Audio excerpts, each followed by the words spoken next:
Ayan, bilang bahagi po naman ng pagninilay at sakripisyo dahil nalalapit na ang Semana Santa, aba iiwas karne muna tayo mga kapuso. Kaya naman po yung nakikita niya pinakbet with bagoong. Kita niyo, napakasarap niyan. Parang ayoko nang tapusin yung pagsasalita na ito. Tikman na lamang ang pinakbet. Makakasama mo natin yan dahil naghanda na isang special na vegetarian dish. Si Chef Sandy Daza. Chef, good morning! Good morning!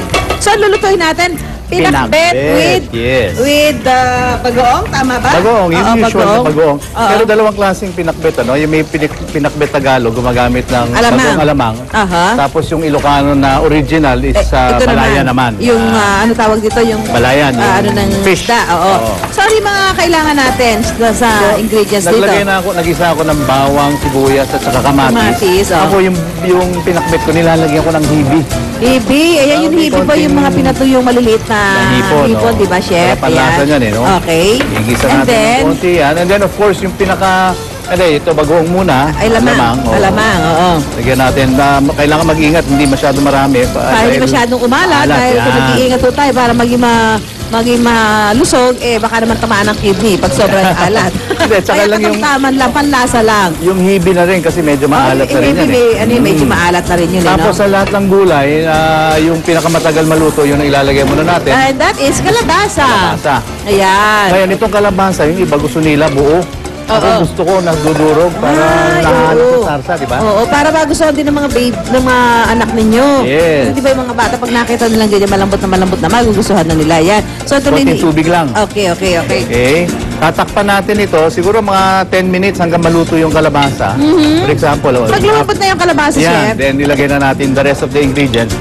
Meron tayo ditong okra, meron tayong ayan. Anong mas masarap ilagay, Chef? Ang alamang o ang bagoong? Alam mo, kanya-kanya. Personally, mas gusto ko yung alamang. Yung alamang gisado. Sa mga sa mga Tagalog, mas gusto nila alamang. Pero yung mga taga-kababayan natin, mga kapuso natin dyan sa may parteng norte, mga Ilocano, magugusto nila ay yung bagoong. Doon umaasa kasi sila sa sariwa na gulay. Masarap din sa balayan yung sariwang gulay Yung parang mo lang, parang doon, parang tawag doon, bulang lang. Bulang lang. Saka hindi nila ginigisa doon. Patong-patong lang. Takip lang. Tapos pagka nag-steam siya, halo-halo, that's it. Ito, tatakpan na lang natin to hanggang maluto siya. So mga ganang katagal lutuin to?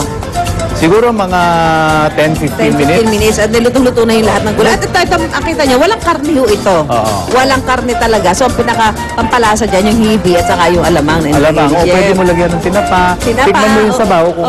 Kasi mag-juice pa yung mga gulay niyan Pag medyo bitin, then you can add patis. So, ito yung ready na kanina na iniluto ni Chef bago pa natin i-demo para doon sa mga nanonood. Especially yung mga babae natin dyan sa Amerika na kapaborito nila yung segment ng cooking. Ito po yung pinakita ni Chef. Magkano nagastos natin dyan, Chef? Siguro gagastos ka mga 25 pesos per head. Okay, that's 25. Not bad. Saka puro naman ang gulay, di ba? So bago kanina, meron na ho siya niluto. Ito na ho yung isa sa mga yung... Susan, ang problema rito, ang bilis mo magutom. Oo nga. Dahil healthy Ano natin yung niluto? Ito, syempre napaka-healthy nito. Syempre yung mga benefits niyan. Isipin mo, healthy with regards to yung mga health benefits niya. Kasi meron kang... Wala kang problema sa sugar, wala kang problema sa cholesterol, walang saturated fat, except yung salt, of course. Of course.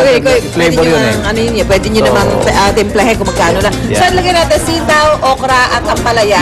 Bukod doon sa kalabasa. Naku, maraming salamat, Chef. Thank you. Tsaka talong, may talong tayo. Chef, may talong. Talong. Ayan. Ayan may mga pwede na ho tayong panghanda pa uli habang papalapit ang Semana Santa. Ang masasarap na pagkain na wala akong karne. Nakatago. Wala akong karne ito Ayan, pinutusan. Okay, so, ito yung mga pwede ninyo iluto this coming Lenten season para ho tayo medyo guilty, guilt-free tayo dahil wala tayong karne sa ating mga kakainin. Maraming salamat, Chef! Thank you too. At mag-enjoy na naman kami this morning. Okay, kumusta naman dyan yung ating mga kumare? Sinamaring Lynn? Wala na, naubos na. Super sarap. It's a very healthy breakfast. Ang sarap. Salamat. Yan. Ayan, may bagong supply, Mare. Ito na. Pero bago lahat, napag-uusapan na rin naman natin yung pagkain ng gulay. Dahil ngayon ay Lenten season next week, diba? talagang likas na po sa ating mga Pilipino yung pagiging madasalin. Of course. Lalo na syempre yung paglaganap kasi nung katolisismo sa ating bansa. That's right. Kasi marami nga sa mga Catholic, may tangan-tangan nga silang mga, yung mga religious items, Right. diba? Whenever they go out. So, eto po pinuntahan ni Monica ang pinakasikat na bilihan ng religious items sa Manila. Walang iba kundi ang Santa Cruz. Ayan. Or otherwise known as Santa Cruz. Hi, Monica. Santa Cruz. Santa Cruz, Monica. Hello girls, good morning.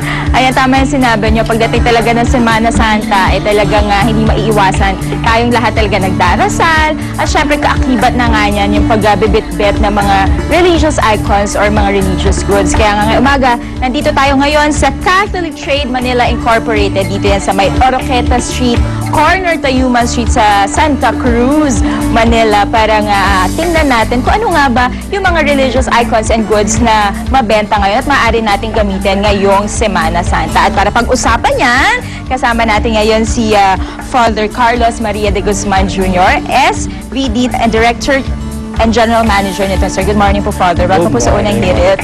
Okay, now sir, like I mentioned kanina, talagang kasama na ng ating pagdarasal ngayon sa Semana Santa yung mga religious icons like this one. So, I think gumagawa rin po tayo dito, ano? Oo, gumagawa tayo. Okay, now Father, paano po ba ipakita nyo sa amin usually ginagawa yung mga ganito? May dalawa tayong mga klase paggawa ng religious icon, no? Ito yung ginagamit natin. Una, yung plaster of Paris. Okay, ito po yun, Oh, Father. ito yung ginagawa ni Jerry. Ngayon, ang ginagawa ni Jerry, gumagawa siya ng molde. Tapos, minimix niya itong powder, itong plaster of Paris, para gumawa siya ng molde. So, ito yung pinaka-mold natin, Father, ano? Tapos, isasalin po itong ating plaster of Paris. Isasalin yan. By the way, ito maliit lang ito, ano? Maliliit na mga icons. Maliliit na icon yan, na madaling gawin. Alright. Usually ba pag maliit, mas ideal na gamitin na lang ay plaster of Paris kaysa ibang materials? Yeah. That's Kasi more ideal. alam mo yung wood kasi mahirap na i-carve yan. Oo, pag maliit po. Very detailed yan. Correct. Kaya ganito ang ginagawa na lang dyan sa maliliit na icons na ginagawa namin na made of Paris. Ano po yung nilagay natin, Father? Ito ang linagay nila yung plaster of Paris. Ito po, Father, yung parang hook. Ano ba itong hook ito para pag finished product na yung pwede isabit. Yung pampasabit.